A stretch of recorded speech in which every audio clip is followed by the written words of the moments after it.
Welcome to On Reflection from Do Good by Doing Better. I'm your host, Eric Duell, and today I want to take you on a journey that started with a move from one state to another and how that led me recently to consider the value of authenticity, both in our lived experience and in the digital world, based on my Friday morning reflection number 14.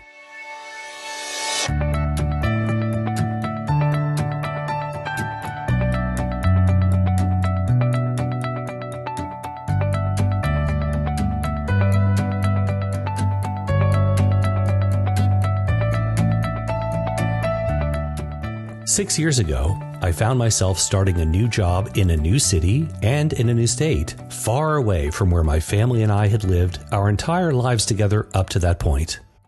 A career change meant that we'd be leaving Ohio and putting down roots in Pennsylvania. And just like with any big transition, there were countless new things to adjust to in my new hometown of Philadelphia. The local food, slang, and the cultural differences and sensitivities.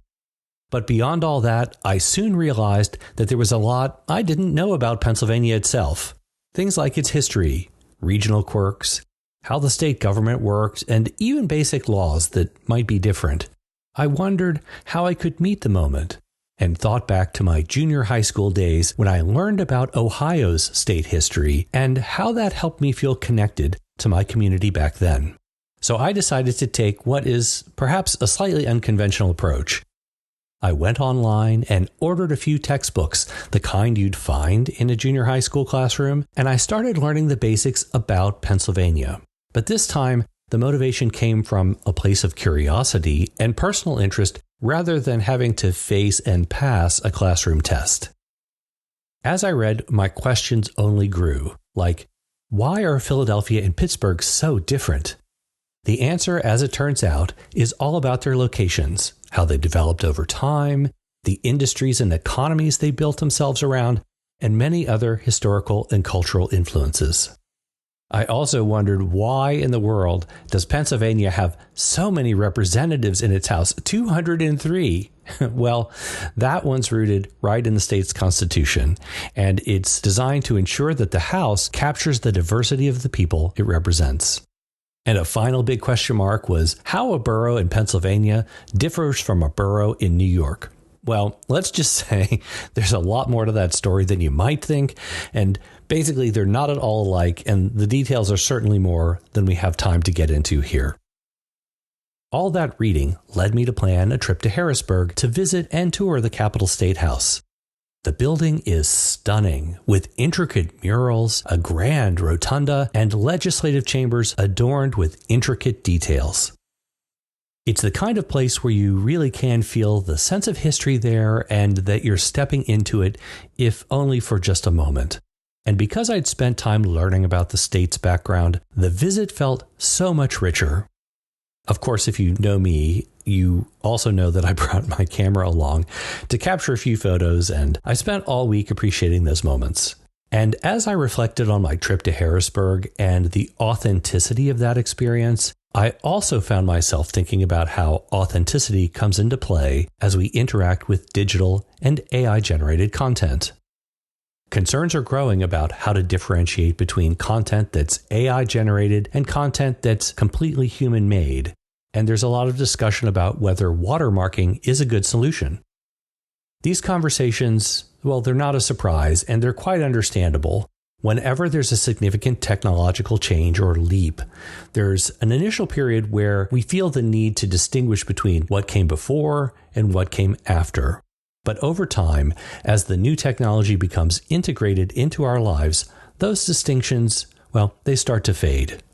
Thinking about this more deeply, I think the real issue we need to confront is how to validate the authenticity of content. I believe that watermarking will be much more useful if it helps to authenticate the content itself, whether it reflects the creator's genuine thoughts, intent, and purpose, rather than focusing on the approach and tools that were used to produce it. Let's take the textbooks on Pennsylvania that I've been studying. The format, whether they're printed, digital, or audio, that's not at all what's important to me, and I haven't thought for a single moment about whether the text was drafted on a word processor or on a typewriter. What matters is that the information is reliable, that it provides an accurate understanding of Pennsylvania's history, culture, and about its government. What I care about is the substance, not the method of production. Another example we can look to for this is a birth certificate. We don't carry around the original. It's kept safe in a government office. Instead, we trust the copies we receive because they're certified as authentic by that official source. It's that raised seal, that mark of authenticity, that makes us confident the document is genuine and that we can rely upon it. In the digital world, watermarking could serve a similar purpose. It could be our way of knowing that the content we're seeing or reading or hearing has been verified by a trusted source, be it a news organization or an educational institution or perhaps a reputable brand. And maybe this is where blockchain could come in, ensuring that the digital content we encounter has a clear, traceable path back to its origins.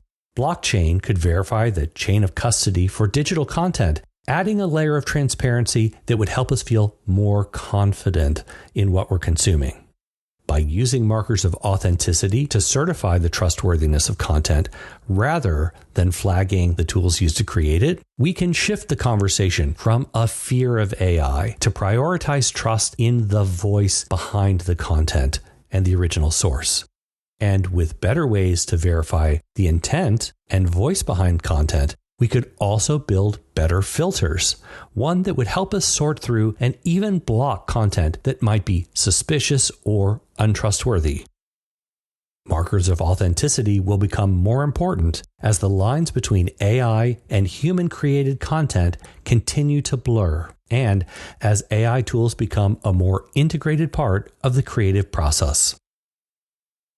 What can we do as all of this is getting sorted out, and how can we navigate this evolving digital landscape more wisely? Here are a few small steps I'd offer that I think can make a big difference. First, we can work on building AI literacy in ourselves. When we understand the basics of AI and how it can be used to create content, that will help us better evaluate what's trustworthy. The second is to choose trusted sources of content and information. We all should be mindful of where information comes from, and before we engage, we need to ask ourselves, does this source have a track record of providing reliable and verified information? The third is that we can advocate and ask brands for technologies like watermarking or blockchain that focus on content authentication. There's already work being done, like by the Coalition for Content Provenance and Authenticity, or C2PA, which aims to set standards for content traceability in the digital ecosystem.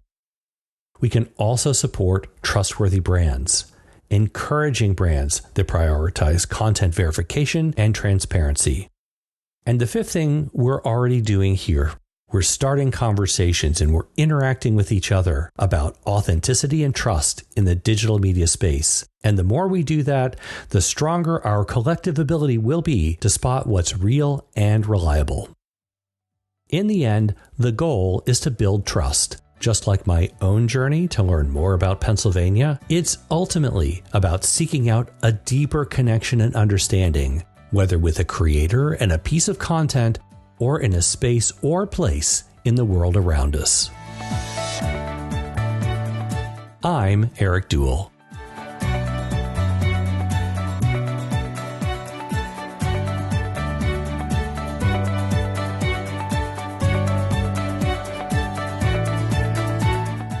Thank you so much for joining me on Reflection. If today's conversation resonated with you, don't forget to sign up for future episodes at dogoodbydoingbetter.com. And if you're able, consider upgrading to a paid subscription to support the creation of more episodes and my work. And please share this episode with someone who might appreciate a fresh perspective on what it means to find authenticity in our changing world.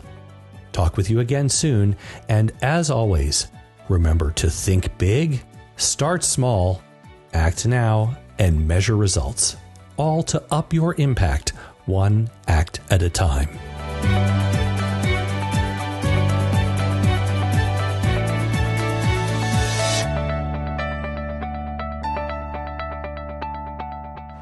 a production of Elucidate Media, crafted with love for you in Philadelphia.